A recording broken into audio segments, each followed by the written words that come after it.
광야가 끝났다고 해서 그리고 가나안에 들어왔다고 해서 이제 힘든 여정이 다 끝났다라고 생각하면 오산인 듯 싶습니다.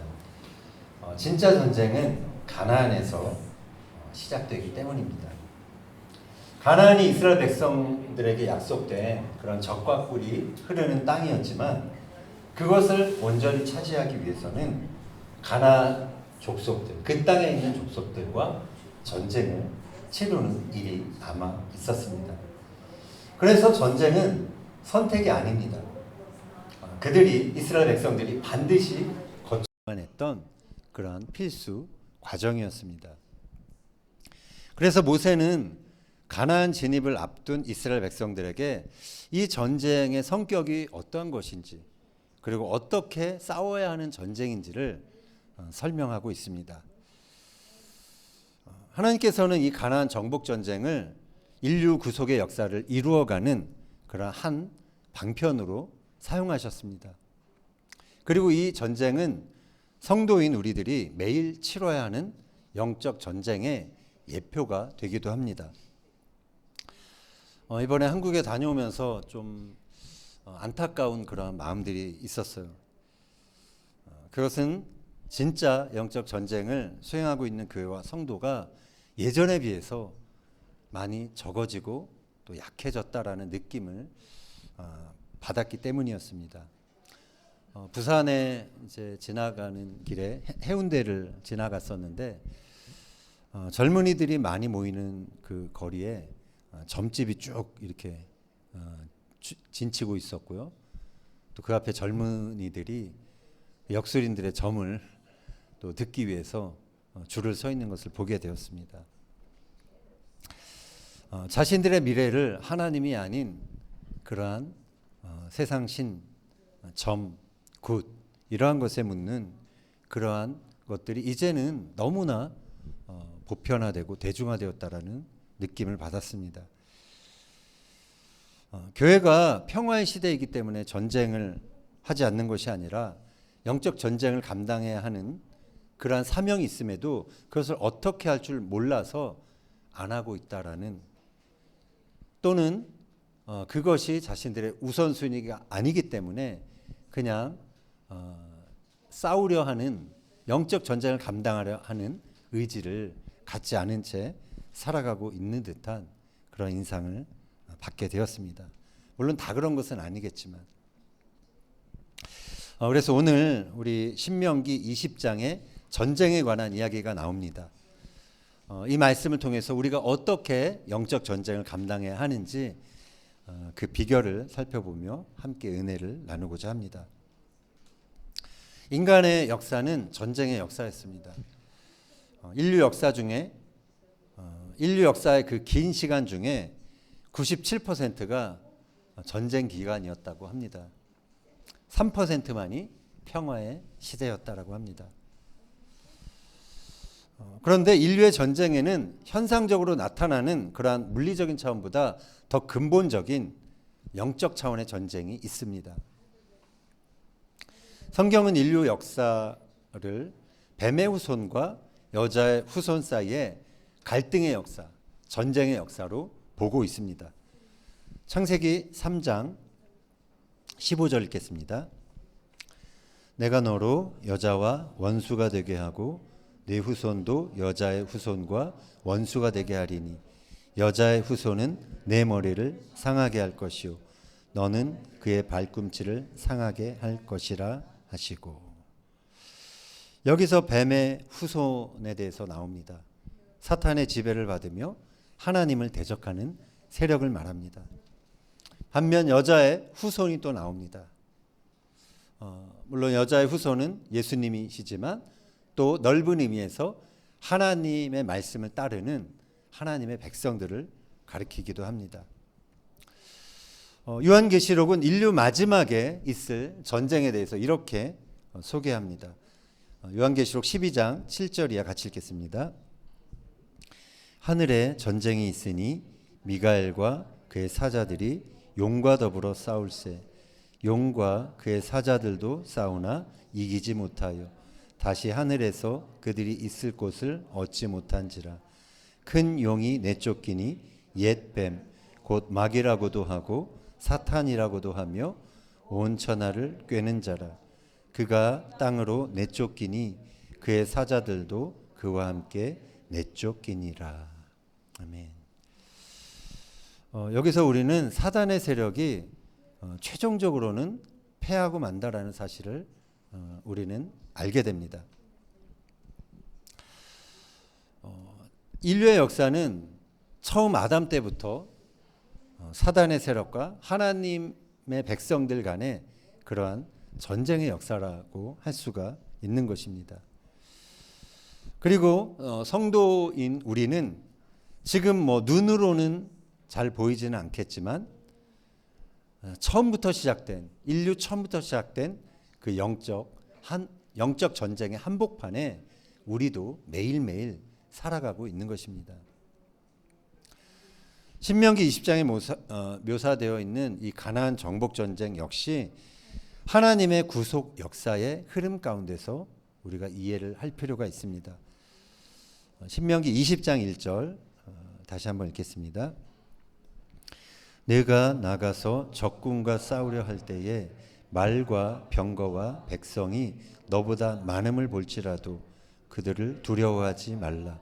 애굽 땅에서 너를 인도하여 내신 내 하나님 여호와께서 너와 함께 하시느니라. 아멘. 출애굽 당시 하나님께서는 우리가 잘 아는 것처럼 당대 최고의 제국이었던 애굽의 군대를 홍해 바다에 빠뜨리셨습니다.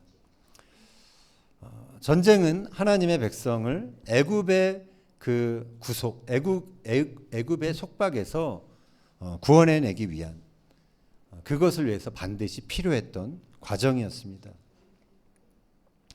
그리고 이제 이스라엘 백성들이 가나안 땅에 들어가서 싸울 그 전쟁은 하나님께서 아브라함에게 약속하신 땅을 주시기 위해서 실질적으로 이제 그 언약을 이루어 주시기 위해서 필요했던 또 하나의 전쟁이었습니다.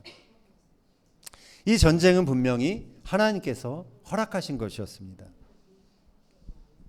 그리고 그 전쟁은 이스라엘 통해서 죄악으로 당시 가득했던 가나안 민족을 심판하는 그러한 수단으로 사용되었습니다. 하나님이 허락하신 전쟁에는 하나님께서 반드시 함께 하신다라는 그러한 약속이 있습니다. 하나님께서 수행하시는 전쟁이라는 점에서 가나안 정복 전쟁은 거룩한 전쟁, 홀리 워라고 할 수가 있습니다. 거룩한 전쟁은 군사력의 싸움이 아닙니다. 내가 강해서 이기는 전쟁이 아닙니다. 내가 약하고 수도 적지만 하나님이 허락하셨고 하나님이 함께 하신다고 약속했기 때문에 반드시 승리하게 되는 그러한 전쟁인 것입니다. 그렇기 때문에 내 자신을 바라볼 때 적의 군사력이 남들이 더 위에 있다고 할지라도 그것을 우리가 두려워하거나 염려할 필요가 없는 것이죠. 신명기서 20장 2절 이하 같이 읽겠습니다. 너희가 싸울 곳에 가까이 가면 제사장은 백성에게 나아가서 고하여 그들에게 말하여 이르기를 이스라엘아 들으라.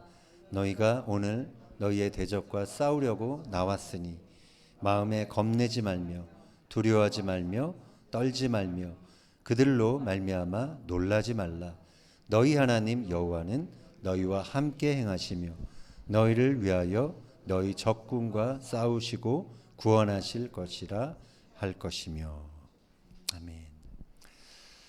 거룩한 전쟁에 임할 때는 군사적인 준비보다도 영적인 준비가 중요했습니다. 그래서 고대 이스라엘 백성들이 전쟁터에 나갈 때는 전쟁터에 항상 종군 제사장이 따라 나갔다고 합니다. 탈무드에 의하면 종군 제사장은 메시아 하 밀하마, 그러니까 전쟁을 위해 기름 부음 받은 자라는 뜻이 있습니다.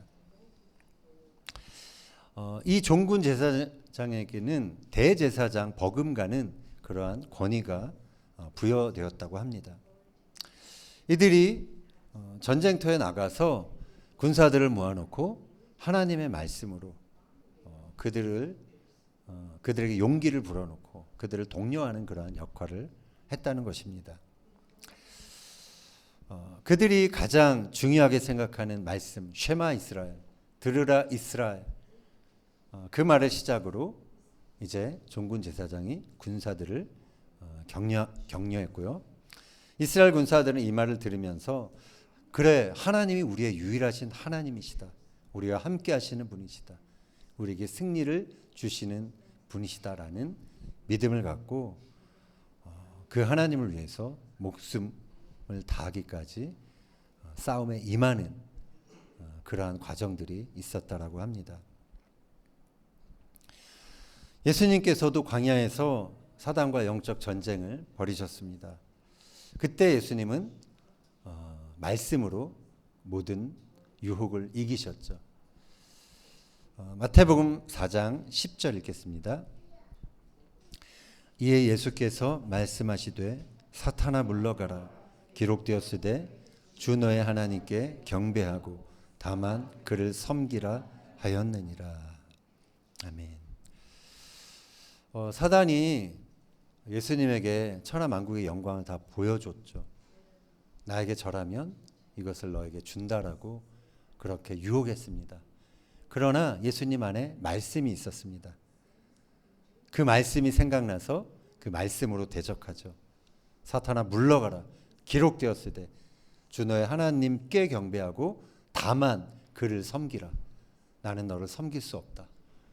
이렇게 말씀을 통해서 그 모든 유혹을 물리치셨습니다.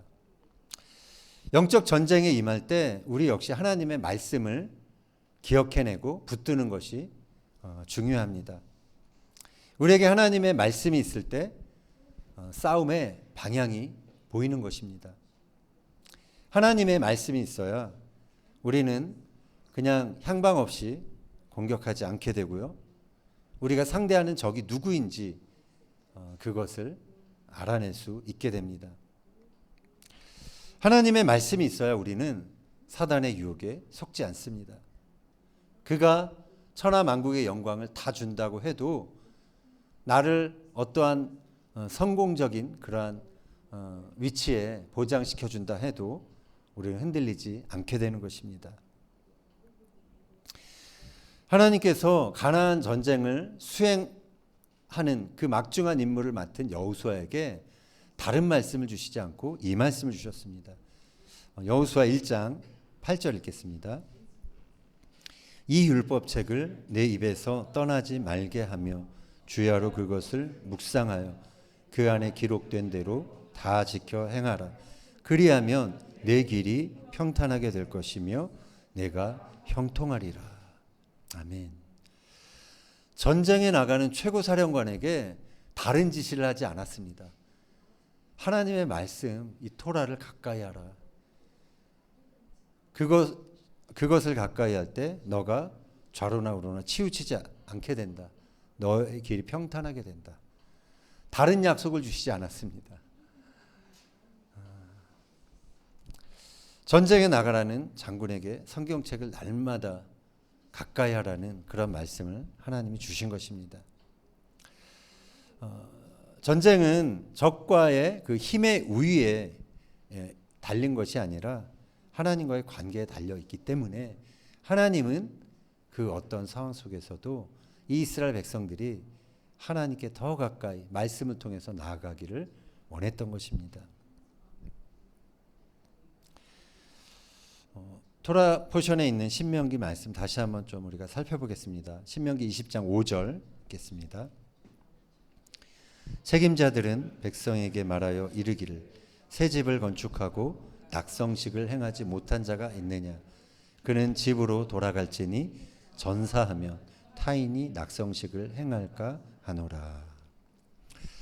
자, 이제 5절 이하부터는 군대 징집을 이제 면제해주는 그러한 사례들이 나옵니다. 먼저 우리가 읽은 것처럼 새 집을 건축하고 낙성식을 하지 못한 사람을 이제 군대 소집해서 열애시켜 줍니다. 낙성식이 뭐냐면 여러분 우리가 이스라엘 살기 때문에 잘 알죠. 집집마다 매주자가 있죠. 그 안에 쉐마의 말씀이 있잖아요. 새 집을 들어가면 낙성식을 합니다. 그 쉐마의 말씀을 랍비에게 받아서 그 매주자 안에 넣고서 그것을 문 기둥에 붙이죠. 그렇게 하는 것이 낙성식이라고 합니다. 새 집을 지었는데 낙성식을 하지 못하고 전쟁에 끌려가면 그 사람 마음이 어떨까요? 그 사람 마음이 전쟁터가 아니라 온통 새 집에 있을 것입니다. 그래서 새 집에 가서 낙성식을 해야지 하면서 전쟁에 온전히 집중하지 못하겠죠. 하나님께서 그런 사람들을 집으로 돌려보내라고 말씀하신 것입니다. 두 번째 징집 연기 대상자는 포도원을 만들고 그 과실을 먹지 못한 사람입니다. 같은 원리겠죠. 그 사람 역시 마음이 포도밭에 가 있을 것입니다. 세 번째 연기 대상자는 여자와 약혼을 하고 결혼을 하지 못한 사람입니다. 결혼식을 올리지 못한 사람입니다. 그 역시 마음이 사랑하는 약혼자에게 가 있을 것이기 때문에 전쟁터에 나가봤자 쉽게 어떻게 부상을 당하거나 마음을 집중하지 못해서 오는 그러한 위험이 따르게 된다라는 것이죠. 이런 사람들은 전쟁에 마음을 다해서 집중할 수 없기 때문에 집으로 돌려보내는 것입니다.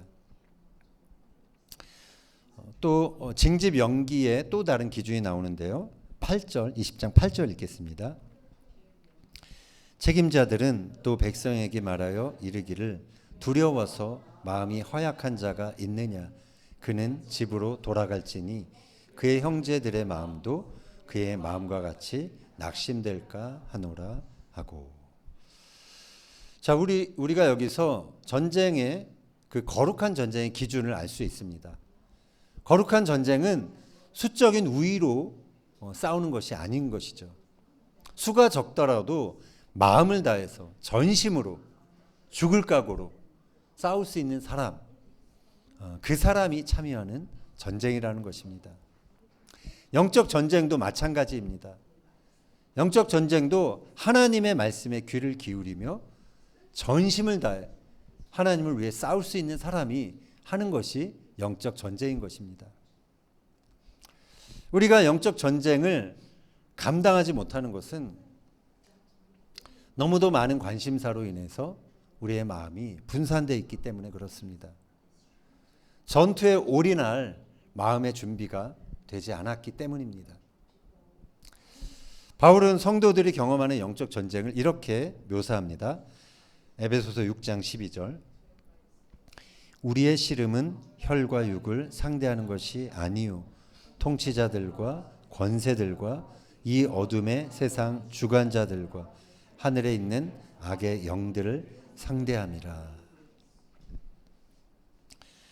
우리가 사는 게 힘든 이유가 여러 가지 있겠죠.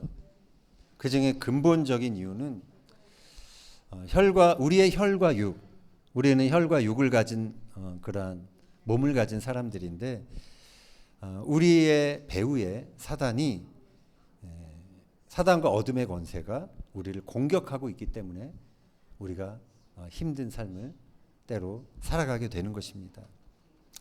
그래서 베드로 사도가 성도들을 향해 이러한 권면을 합니다. 베드로전서 5장 8절 9절 읽겠습니다. 근신하라 깨어라 너의 대적 마귀가 우는 사자같이 두루다니며 삼킬 자를 찾나니 너희는 믿음을 굳건하게 하여 그를 대적하라. 이는 세상에 있는 너희 형제들도 동일한 고난을 당하는 줄을 알미라. 베드로는 대적 마귀의 실상에 대해서 말합니다. 마귀는 믿는 자를 삼키기 위해, 믿는 자를 넘어뜨리기 위해서 활동하고 있다는 것이죠. 그러기에 믿음을 굳게 하여 마귀를 대적하라라고 그렇게 말하고 있습니다. 대적 마귀와의 영적 전쟁은 실제인 것입니다.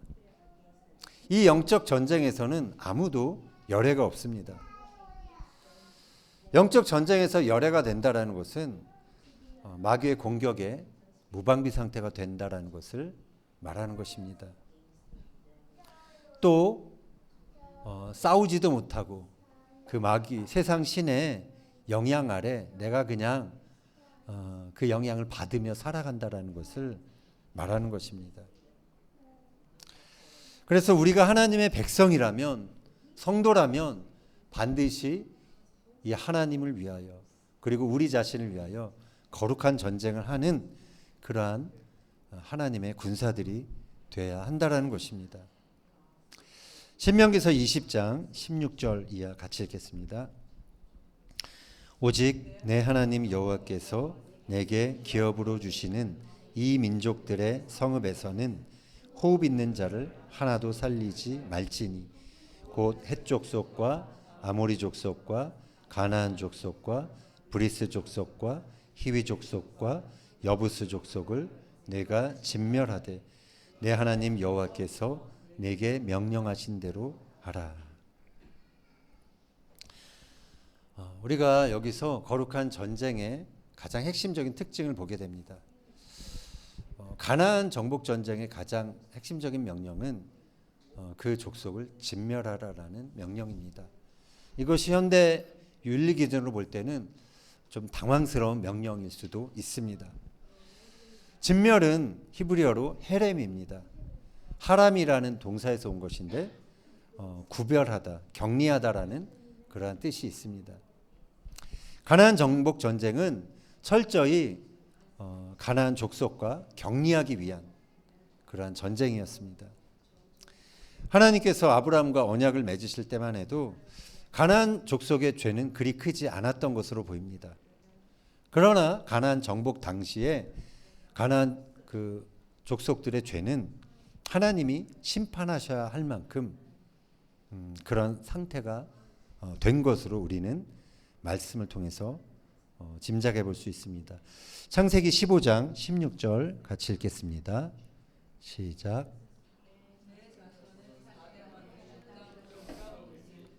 이는 아모리 족속의 죄악이 아직 가득 차지 아니함이니라 하시더라.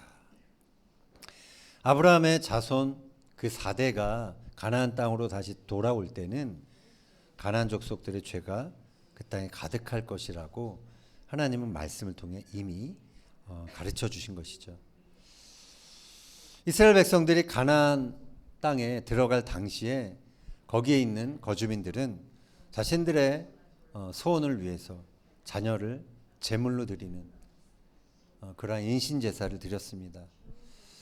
한 해 농사의 풍작과 또 자신들의 다산을 기원하면서 바알 성전의 창기들과 공적으로 음행을 하는 일들이 있었다라고 역사는 전합니다.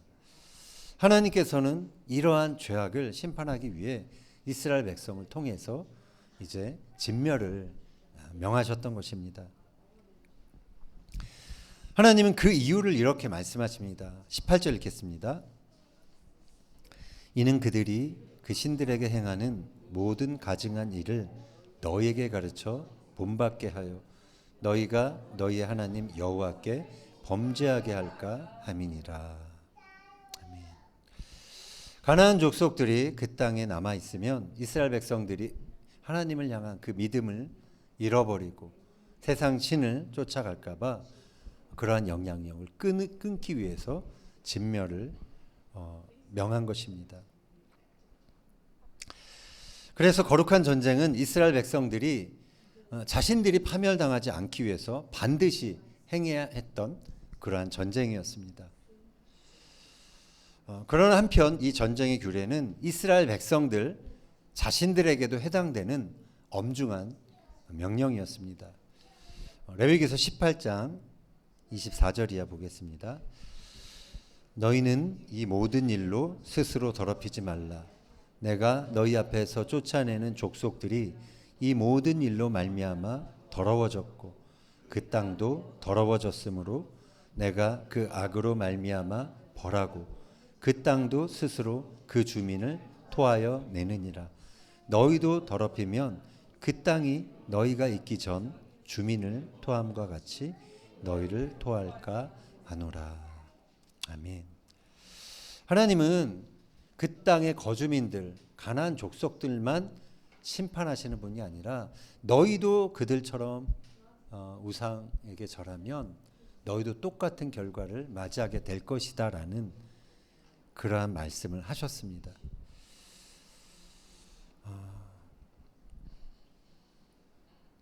영적 전쟁도 마찬가지 원리가 있습니다.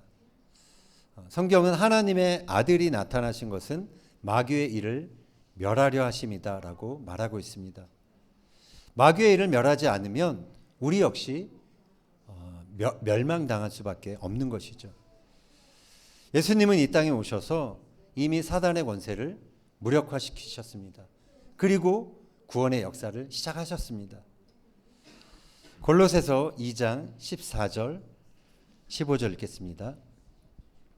우리를 거스르고 불리하게 하는 법조문으로 쓴 증서를 지우시고 제하여 버리사 십자가에 못 박으시고 통치자들과 권세들을 무력화하여 드러내어 구경거리로 삼으시고 십자가로 그들을 이기셨느니라.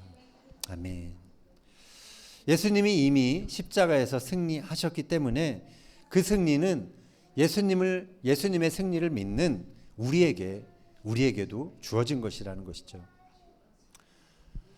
그러나 사단이 무적행에 던져지는 최후 심판은 아직 이루어지지 않았습니다. 그것은 예수님이 다시 오셔서 세상을 심판하실 때 일어나게 됩니다. 그래서 성도인 우리들은 예수님이 다시 오시는, 재림하시는 그날까지 긴장 가운데 살아가게 됩니다. 이미와 아직이라는 긴장이라고 신학자들은 표현합니다. 예수님의 십자가로 우리가 이미 구원을 받았지만 아직 사단이 이 땅 가운데 활동하기 때문에 우리는 반드시 깨어서 영적인 전쟁을 감당해야만 한다라는 것입니다. 마귀가 아직까지 우는 사자처럼 삼킬 자를 찾으며 공격하고 있기 때문에 우리는 그 마귀의 세력, 어둠의 세력과 맞서 싸워서 영적 전쟁을 감당해야만 한다라는 것입니다. 가나안 땅은 그냥 편하게 소유하는 땅이 아니었습니다. 전쟁이라는 힘든 과정을 통해서 차지하게 된 땅이었습니다. 하나님 나라도 마찬가지입니다. 우리가 예수님을 믿기 때문에 그냥 우리 삶 모든 부분에서 하나님 나라가 평화롭게 그냥 임하는 것이 아닙니다. 반드시 영적 전쟁을 우리가 감당할 때 우리는 하나님이 우리에게 주신 그 나라의 부요를 온전히 누릴 수 있게 되는 것입니다. 사탄은 계속해서 우리의 삶에 견고한 진을 만들고자 할 것입니다. 자신의 지배를 강화하려 할 것입니다. 우리가 맞서 싸워야 되는 이 세상의 어둠 주관자들, 세상에 있는 악한 영들은 강한 존재들입니다. 그러나 거룩한 전쟁은 숫자와 군사력의 싸움이 아닙니다. 하나님께서 우리와 함께 하시는 싸움이기 때문에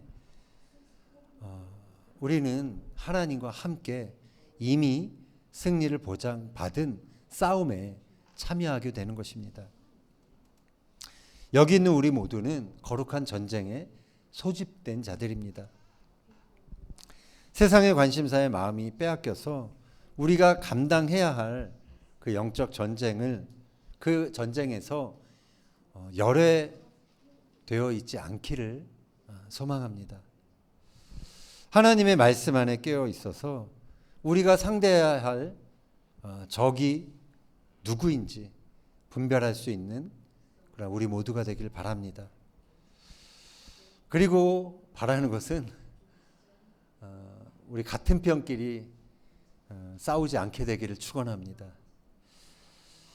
이번에 저희 가족이 한국 여정을 거의 마칠 때 가족 여행으로 일본 대마도를 다녀왔습니다.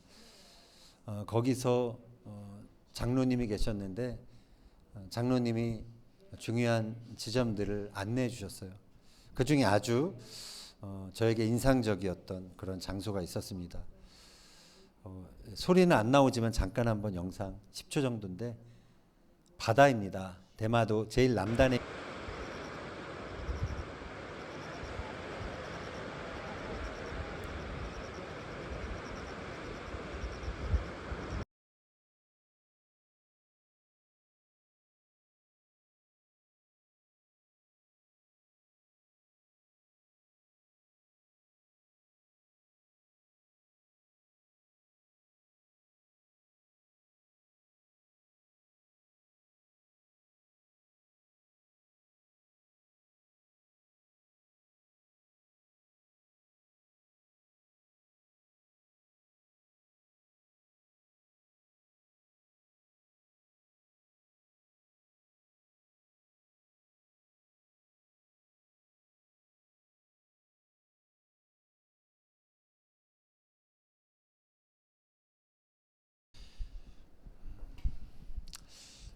이게 좀 영적 전쟁의 어떤 그림을 보여주는 것 같아요. 우리도 살아가면서 성향이 달라서 다른 사람들 때문에 충돌할 때가 많이 있습니다. 우리가 어떤 이러한 충돌을 경험할 때 우리가 하는 1차적인 반응은 상대방을 제압하는 것입니다. 상대방의 파도를 잠재우는 것입니다. 그 사람의 안에 있는 암초와 같은 것들을 제거하려 우리는 힘을 쓰게 되죠. 그런데 이 바다를 좀 더 다른 시각으로 바라보면 그곳은 서로 다른 성향의 파도가 충돌하는 곳이 아니라 서로 달라도 공존하는 곳이었습니다. 암초를 다 제거하지 않아도 등대가 있고 그 포스트가 있어서 배가 다닐 수 있는 그러한 곳이었습니다. 그래서 파도의 성향이 다르고 그 파도가 가고자 하는 그 길이 달라도 서로 문제가 될 것이 없는 그러한 곳이었습니다. 우리는 살면서 가장 가까이 있는 사람들과 전쟁을 치르게 됩니다. 성향이 다르고 가려는 길이 서로 다르기 때문에 충돌을 경험하게 되죠. 저는 저와 여러분이 충돌을 경험하는 곳에서 등대가 비춰주는 빛을 보고 배가 다닐 수 있는 길을 발견할 수 있는 그런 저와 여러분이 되길 바랍니다.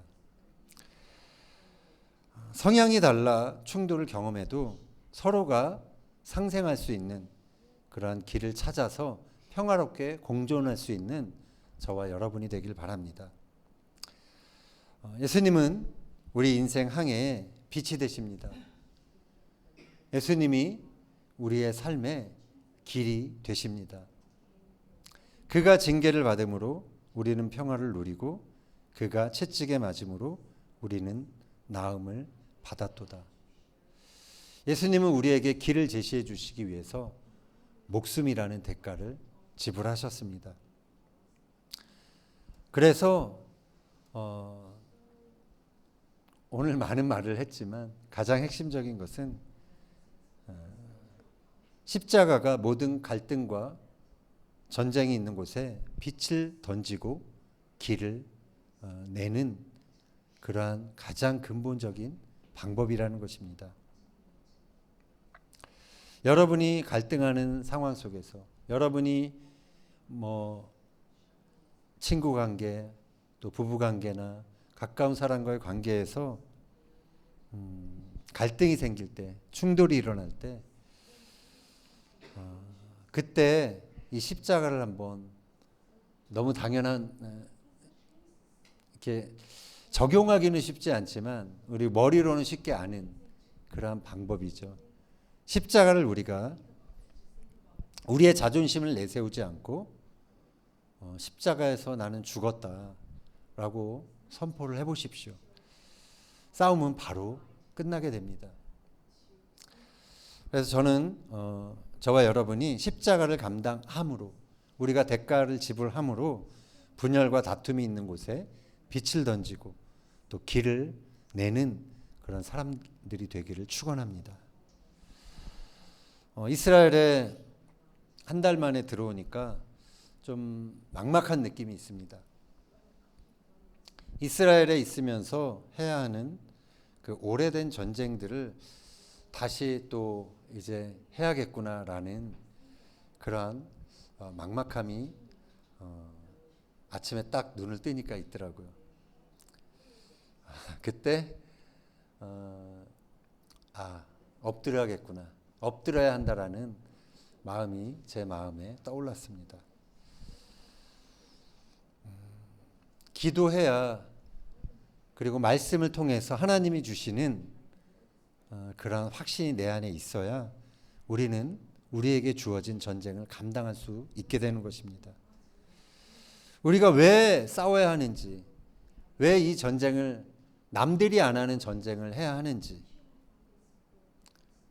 우리는 어떤 세상의 기준을 따라갈 때는 결코 발견할 수 없지만 하나님 앞에 엎드릴 때 우리는 내가 싸워야 할 이유와 사명을 발견할 수 있게 되는 것입니다. 이제 이스라엘에서 조금 있으면 새해를 맞이하게 됩니다. 새로운 시즌에 새로운 전쟁이 또 우리 앞에 기다리고 있을 것입니다.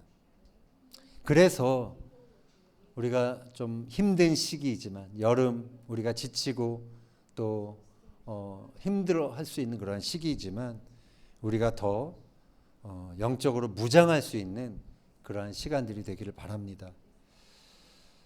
싸우지 않아도 될 그러한 전쟁을 하느라 삶을 소진하는 것이 아니라 정말 싸워야 하는 거룩한 전쟁을 수행하기 위해 일어서는 주님의 군사들이 되기를 축원합니다. 그래서 거룩한 전쟁을 통해 원수의 진을 소멸하고 하나님이 허락하신 그 가나안 땅의 온전한 축복과 은혜를 다 누릴 수 있는 저와 여러분이 되기를 예수님의 이름으로 축원합니다.